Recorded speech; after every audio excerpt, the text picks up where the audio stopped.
All right. Good morning, good evening, good afternoon, ladies and gentlemen, citizens of YouTube. It's Pastordowell. I'm trying my best to bring us online historically, where we're at and how our society functions and how we think and process thought as a people. A lot of times, because we are in the here and now, we don't remember, and neither are we trying to remember history. And history has a big effect on us because if we don't understand history, we refuse to understand history, we reject history, then we're destined to repeat the same mistakes of the past. And no doubt in this country, we are repeating the same mistakes of the past. Now, let's look at hindsight here just for a second, okay?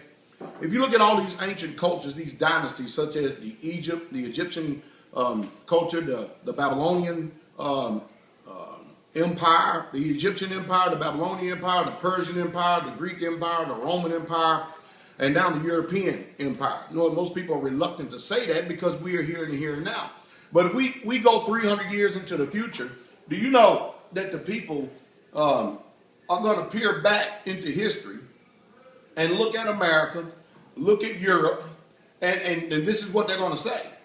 That culture is nothing but a melting pot of all these other dynasties and these other empires that has gone on before them. All you have to do is look at the architect.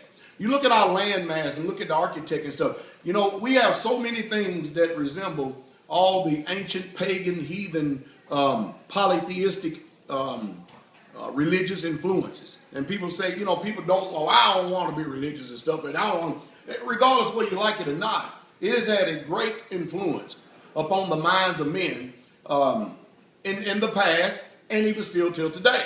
And most people who don't claim any allegiance whatsoever at all, they are basically walking after their own form, which they are God unto themselves. So you're going to serve somebody in this universe. But those of us that are in the monotheistic, meaning we only believe that there's one Elohim, and we have laws, we have rules, we have statutes, we have guidelines, we have the Torah that we are guided by. But if you look and see, today's society is trying to convince us that the Torah is no longer valid. Even though the word is the same yesterday, today, and forever, and it never changes, they're trying to convince us that it's a relic, it's something that shouldn't be followed. But there's nothing new under the sun. Nothing new under the sun. What should we do? Get rid of the Torah, get rid of the law of Yah in place of the secular religious government of America today? The United States of America is a corporation. You think it's a country because that's what they have told you in public food. That's what they have put into your mind. You think it's a country.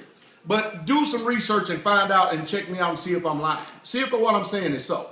Because if you understand the perspective where I'm coming from right now, then you'll understand the reason why that this economy is functioning the way that it is. The religious order of the day functioning the way that it is. The social and the economic perspective of this world is functioning the way that it is. I mean, it's just all there's to it. We really, truly have a lot. There's a lot to be desired. I mean, a whole lot to be desired. And I can go on and on and on all day long with this, but basically what I'm saying is don't be deceived. You do not need to be deceived whatsoever at all. And I may come back here in a few minutes or maybe sometime today and maybe finish up this. I just want to put these thoughts in your head to get you, stimulate thought and get you to start thinking. But the United States of America is a corporation, and the Constitution that they are going by, the secular system and the government here, it's a constitution for the corporations. So when you go into the courts, their courts, and you think you're going to get justice, you're going to get justice based on the way that they think and not according to the justice that is already. See, we know right from wrong, but they don't operate after that. They operate after a different paradigm, an alternate conscious. They operate after a satanic influence. And so that's the reason why that you see in this world, even in these Christian churches today, that sin has become a cuss word. You know, they call you misbehaving or acting naughty or whatever they do, they dress it down and stuff so that there's no longer a conviction upon the conscience of men's mind today. And because people fight against conviction, they hate conviction. That's the reason why they killed the Messiah. Is because he was light. He came into the world. He showed the world that men are in darkness, and when men are being told that you're doing wrong and you're in darkness, what did they ultimately do? The most perfect man ever lived. They killed him. Well, I don't believe that. That's what some people say. Hey, your unbelief has already been written about in the scriptures thousands of years before we even got here. So your unbelief is totally irrelevant nowadays. Now, hey, you pick and choose. Because one thing is for sure, the breath is going to go out of our body. But I think I give you enough to meditate and think on here this morning. The United States of America is a corporation. A corporation. And you need to understand that. And when you understand that it's a corporation, then you'll start understanding the function of this system and you won't be deceived by it. Y'all have a good day. I'm getting back.